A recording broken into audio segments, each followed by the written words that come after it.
멈추면 비로소 보이는 것들이라는 책을 지었던 혜민 스님이 있습니다. 이분이 책을 짓고 난 후에 독일에 투청을 받아서 한 달 동안 머물었던 적이 있었답니다. 머물면서 책을 소개하게 되고 북콘서트를 하게 된 것입니다. 사실은 영광이지 않습니까? 자기가 지은 책을 독일까지 가서 소개하고 한 달 동안 지낼 수 있는 것은 큰 감사거리였을 것입니다.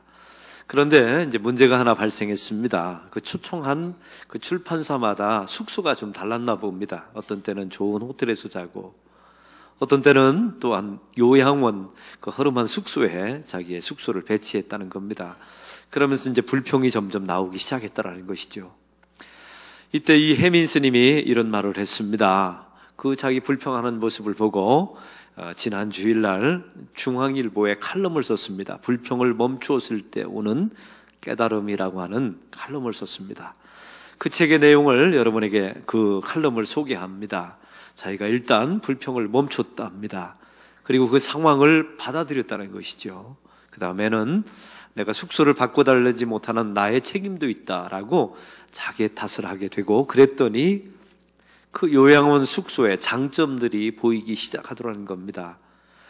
산골에 있다 보니까 조용한 적막감이 있었고, 또 시골이다 보니까 인터넷이 안 되니까 일찍 숙소에서 잠을 들게 되고, 그래서 감사해노라라는 이야기입니다.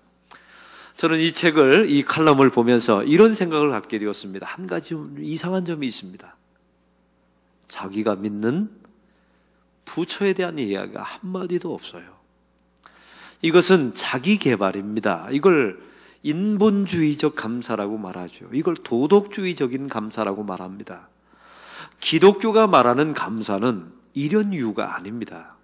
사랑하는 성도 여러분, 우리가 믿고 있는, 우리가 성경 속에서 말하는 감사하라, 기뻐하라, 자족하라, 이런 내용은 이런 자기 개발, 불평을 멈추고 받아들이고 그러면 장점이 보이게 된다, 이런 이야기가 아니었던 겁니다. 기독교가 말하는 감사는 존재적인 감사입니다. 그리고 근원적 감사라고 말하죠. 그리고 우리의 모든 감사의 뿌리는 곡식에 있는 것이 아니라 그걸 주신 하나님께 있는 겁니다. 할렐루야. 이런 차이점이 아주 분명하게 있죠. 오늘 말씀을 바로 그런 관점으로 바라보기를 원합니다. 사도 바울은 이제 3차 전도여행을 마치고 예루살렘에 입성하게 되었습니다. 예루살렘에 갔을 때 유대인들에게 오해와 모함을 받게 되죠. 율법을 지키지 말라 했다라는 오해입니다. 그리고 그에 함께했던 이방 사람 드로미모를 성전에 끌어들였다라는 오해와 모함을 받게 됩니다. 이것 때문에 사도 바울은 흠신 두들겨 맞습니다. 바로 이때 천부장의 도움으로 이제 쇠사슬에 차여서 안토니오 요새로 끌려가는 과정이었습니다. 바로 그때 사도 바울은 자기의 천부장에게, 끌고 가는 천부장에게 간곡하게 정중하게 부탁을 하게 됩니다. 나에게 이 유대 사람들에게 간증할 기회를 달라고 말이죠. 이 천부장의 허락 아래 사도 바울은 높은 계단에 올라가서 간증을 하게 됩니다. 그런데 이 천부장이 알아들을 수 없는 히브리어로 간증을 하게 된 것입니다. 이 간증의 내용은 바로 두 가지였습니다. 첫 번째는 자기가 예수님을 대적했던 사람인데 어떤 과정을 통해서 예수 믿게 되었는지 이걸 간증하게 되고요.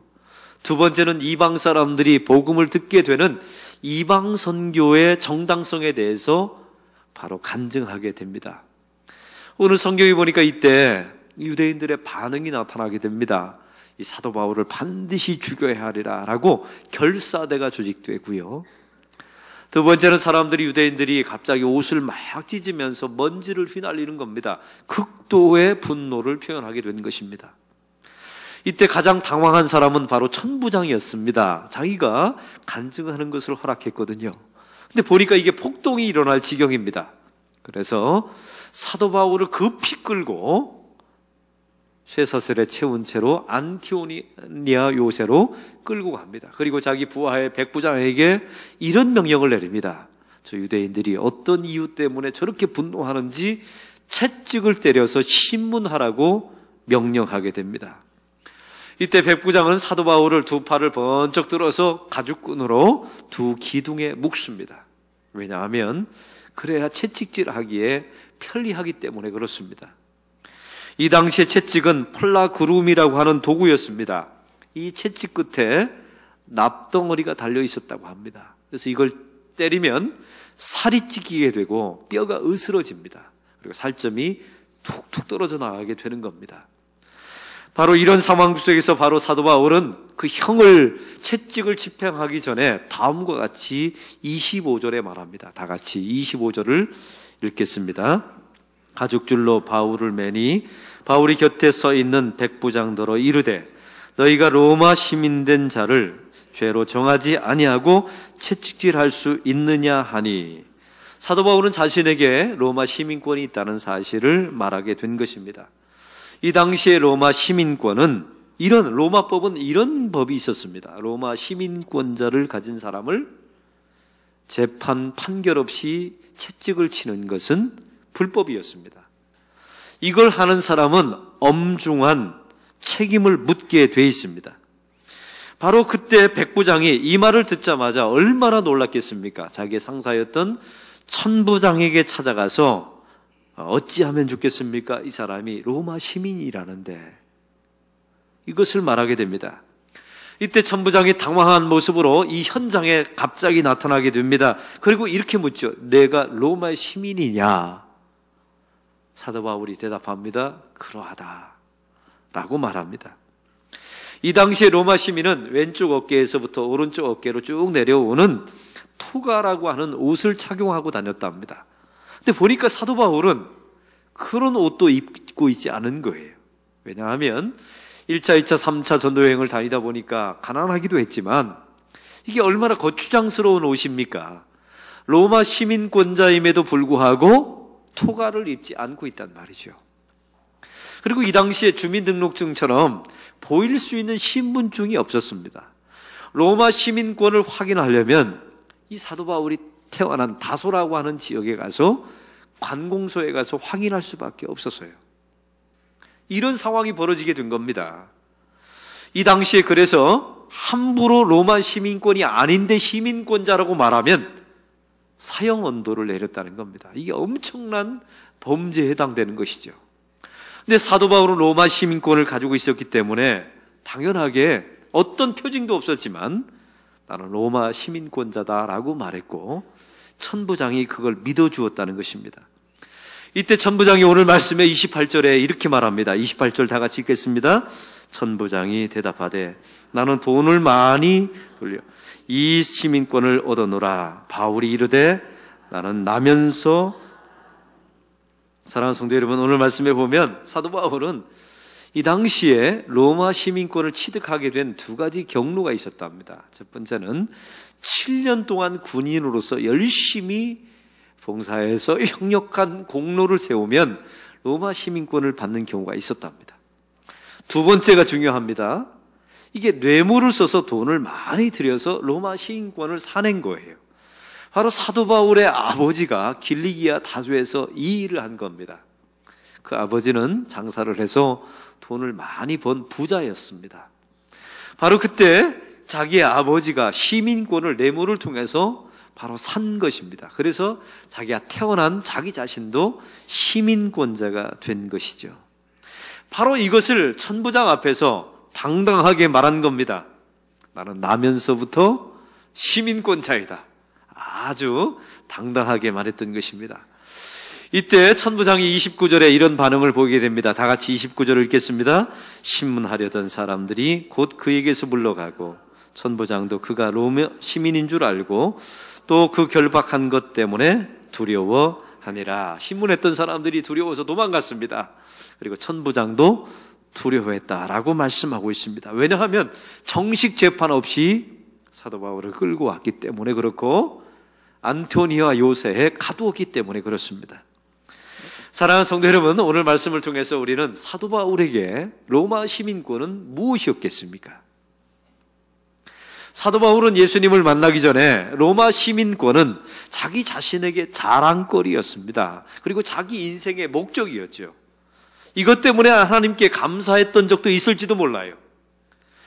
그의 인생의 목적이었습니다. 이와 같은 것이 또 하나 있었지요. 사도 바울에게는 로마 시민권이 있었고, 유대인 중에 유대인, 바리새인 중에 바리새인이었던 혈통의 자랑이 있었습니다. 그리고 가말리알 문화에서 공부했던 석학이었죠. 이 세 가지 자랑거리였고 목적이었고 사람들 앞에 내놓을 수만 있는 영광이라고 그는 분명히 생각했을 거예요. 이 사도 바울에게 로마 시민권은 바로 그런 자랑이었던 겁니다. 사랑하는 성도 여러분, 저와 여러분에게도 이런 자랑거리가 있지 않습니까? 자녀가 좋은 대학에 들어가거나 또 좋은 데 취직하면 우리의 자랑거리입니다. 여러분이 가지고 있는 아파트나 여러분이 가지고 있는 부와 혹시 직분이 있다면 그런 것들이 우리에게 자랑거리가 되죠. 이게 사람들의 본래 심성입니다. 제 친구가 하나 있는데 미국에 이민을 갔습니다. 그런데 영주권이 안 나오는 겁니다. 여러분, 영주권이 안 나오면 얼마나 미국 사회에서 생활하기가 힘든 줄 아십니까? 의료보험 혜택을 받을 수도 없어요. 학교 등록금도 몇 배나 더 내야 돼요. 신분의 불안정입니다. 언제 쫓겨나갈지 모릅니다. 제 친구가 7년 동안 세차장 일을 하면서, 목사인데도 가서 교회가 안 되니까 세차장 일을 하면서 7년을 버틴 거예요. 이 7년 영주권이 나오기 전에 한국에 나오면 모든 게 물거품 됩니다. 근데 그 7년 안에 자기의 부모님이 돌아가셨어요. 나올 수가 없는 겁니다. 나오면 영원히 영주권을 못 받으니까. 이러다가 7년 만에 영주권을 받았는데 저 인천공항에 도착할 때 그렇게 눈물이 나오더라 합니다. 그러면서 이 자기가 가진 영주권이 그렇게 자랑스럽고 그렇게 기쁨이 되고 감사거리가 되더라 합니다. 그런데 그게 오래 갔을까요? 오래 안 갑니다. 금방 익숙하게 되는 것이죠. 이게 사람들의 본래 모습 아닙니까? 그런데 이 사도 바울은 예수님을 만난 후에 다음과 같이 변화됩니다. 자기 자신의 자랑거리이며 영광이었던 로마 시민권을 더 이상 자랑하지 않습니다. 자기의 목적으로 삼지 않습니다. 더 귀한 천국 시민권을 얻었기 때문입니다. 이걸 빌립보서 3장 8절은 이렇게 말합니다. 예수님을 아는 지식이 가장 고상합니다. 예수님을 위하여 모든 것을 배설물로 여깁니다 라고 말합니다. 이 배설물로 여긴 것 중에 로마 시민권이 들어있는 거예요. 지금까지 자랑이었고 영광이었던 그 로마 시민권이 이제는 자랑거리가 아닌 겁니다. 예수님을 만났더니 이제는 그것이 나의 영광이 아닌 거예요. 사도 바울은 이렇게 말합니다. 배설물이다. 이걸 성경이 곱게 표현했지만 우리 순수한 말로 똥이다라고 말한 겁니다. 왠지 아십니까? 나의 영광이요 자랑거리라고 여겼던 그 로마 시민권을 들여다보니까, 예수님을 믿고 들여다보니까 이게 뇌물을 주고 산 거거든요. 여러분, 우리가 예수를 믿으면 나타나는 첫 번째 특징이 있습니다.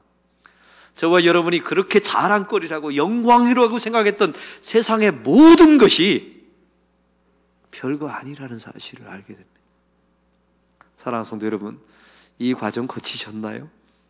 예수 믿고 교회 다니면서 내가 목숨을 걸고 생명을 걸고 나의 목적으로 여기고 나의 자랑거리라고 여기고 지금까지 여러분이 감사해왔던 그 모든 세상의 것들, 그게 직분이든 명예든 자식이든 대학이든 모든 것들, 그게 별거 아니었구나. 이걸 고백하고 경험해 보셨지 않습니까? 혹시 이런 경험이 있다면 여러분은 예수 잘 믿고 있는 겁니다.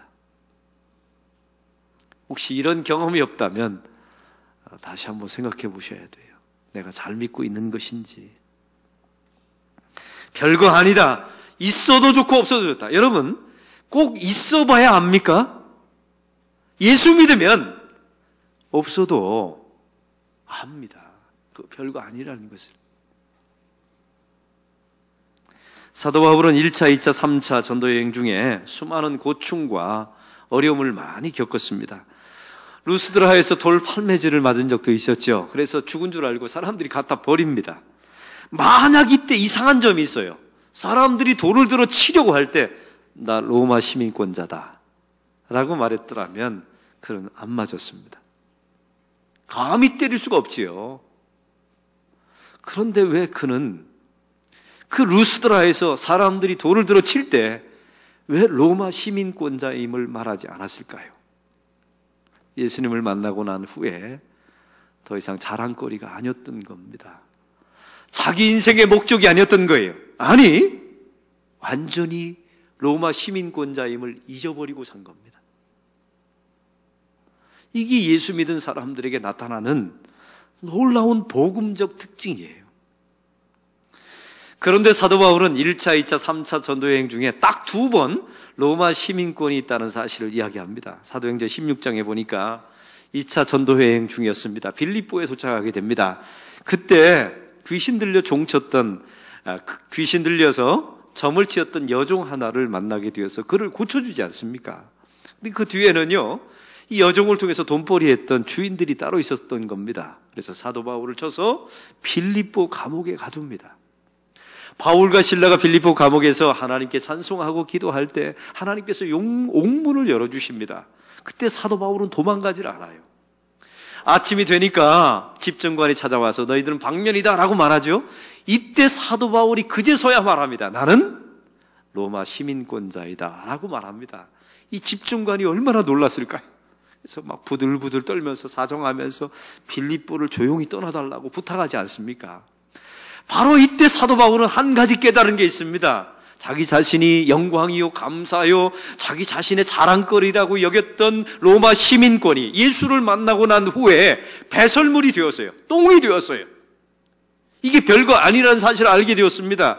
그런데 하나님의 사역자로 일하면서 그 배설물, 이 죄덩어리였던 로마 시민권, 자기 부모가 뇌물 주고 샀던 그 로마 시민권이 하나님의 복음의 도구가 될 수 있다는 사실을 깨닫게 됩니다. 할렐루야. 이 사도 바울이 거듭난 것은 사도 바울만 예수를 믿고 거듭난 게 아니에요. 이 사도 바울이 가지고 있었던 로마 시민권도 이제 거듭나게 되죠. 그래서 사용하게 된 것입니다. 버렸던 것을 다시 주워들게 됩니다. 이번에 포항에서 지진이 났습니다. 그래서 수능이 일주일 미뤄졌습니다. 이때 당황했던 세 종류의 사람이 있었답니다. 첫 번째는 울릉도에서 배 타고 시험 보러 육지에 나왔던 아이들이 이게 이미 왔는데 시험이 일주일 동안 미뤄진 거예요. 얼마나 당황했겠습니까? 두 번째 사람들은요, 이게 지필진입니다. 시험 문제를 냈던 사람들이 이제 지금 가택연금돼 있는데 어느 호텔에 갇혀 있는데 이제 내일 시험만 치르면 나오는데 이게 연기되니까 일주일 동안 연금이 연기된 거예요. 그래서 너무 힘들고. 세 번째 종류가 있습니다. 이게 아주 이상한 아이들인데 내일 시험 본다고 교과서를 다 버렸답니다. 근데 이게 웬일입니까? 우리나라 역사상 처음으로 수능이 연기돼 버렸어요. 그래서 그걸 쓰레기통에서 찾느라고 온 쓰레기장을 뒤졌다는 이야기를 보았습니다. 그걸 보면서 저는 왜 사도 바울이 떠오릅니까? 이게 배설물이다라고 버렸는데 그래서 다시 주워요. 왜 주웠냐면 이게 복음의 도구와 수단이 될 수 있다는 사실을 깨닫게 된 겁니다. 사랑하는 성도 여러분, 성도만 거듭나는 게 아니에요. 저와 여러분이 거듭나면 여러분이 영광으로 생각했던 것이 배설물로 보이고 그 배설물로 보였던 것들이 하나님의 사용할 수 있는 도구가 될 수 있다는 것을 깨닫게 해주십니다. 바울은 결국 로마 시민권 때문에 어떻게 됩니까? 결사대가 조직되지 않습니까? 이 사도 바울을 죽이기 전까지는 잠자지도 않고 먹지도 않으려 할 것이다 라는 결사대가 유대인들이 조직되지 않습니까? 얼마나 위험한 상태였겠어요. 그런데 가장 막강한 로마 군대가 사도 바울을 보디가드 해줍니다. 이게 로마 시민권을 이용한 거죠. 두 번째는 이제 사도 바울은 로마 복음화를 꿈꾸고 있는데 로마로 갈 방법이 없었어요. 그럴 때 나는 로마 시민권자이기 때문에 로마에서 재판받게 해달라고 말합니다. 놀라운 사실은 이 당시에 배를 타고 로마로 가려면 배싹이 어마어마했었어요. 근데 사도 바울은 공짜로, 비록 죄수의 신분이지만 공짜로 로마까지 가게 됩니다. 사랑하는 성도 여러분, 그 배설물처럼 여겼던 로마 시민권이 얼마나 귀하게 쓰여진 바 됩니까? 이게 하나님의 역사입니다. 그제서야 사도 바울은 이런 고백이 나오겠죠. 하나님, 참 그때는 영광이라고 생각했던 것이 보니까 예수 믿고 보니까 배설물처럼 보였습니다. 그런데 나중에 보니까 그게 나도 거듭나고 저 로마 시민권도 거듭나서 하나님의 중요한 도구가 되었군요. 하나님 참 감사합니다. 사랑하는 성도 여러분, 이 과정을 보면 바울의 인생과 비슷하지 않습니까? 정통 유대인으로서, 로마 시민권자로서, 그런 가말리엘 문화로서 얼마나 자부심과 자랑거리가 있었겠습니까? 자기 인생의 목적이 그거였어요. 근데 예수님을 만난 순간에 배설물이 됩니다. 그때 주님께서 그 배설물과 같은 사도 바울을 다메스커스에서 어둠에 가두어 버리십니다.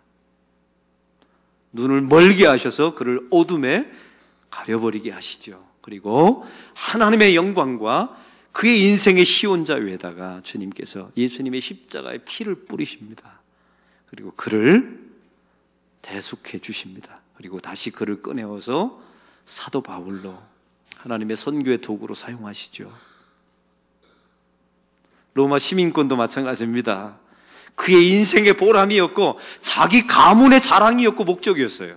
근데 예수님을 만나는 순간에 별거 아니구나. 이게 내 인생을 걸만한 것이 아니구나. 이걸 하나하나 깨닫게 됩니다. 그리고 배설물로 여겼지요.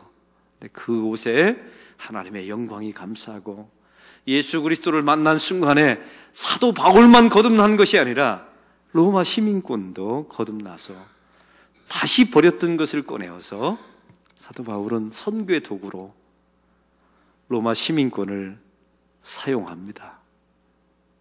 그제서야 감사가 나오는 겁니다. 하나님, 이래서 이거 주셨군요.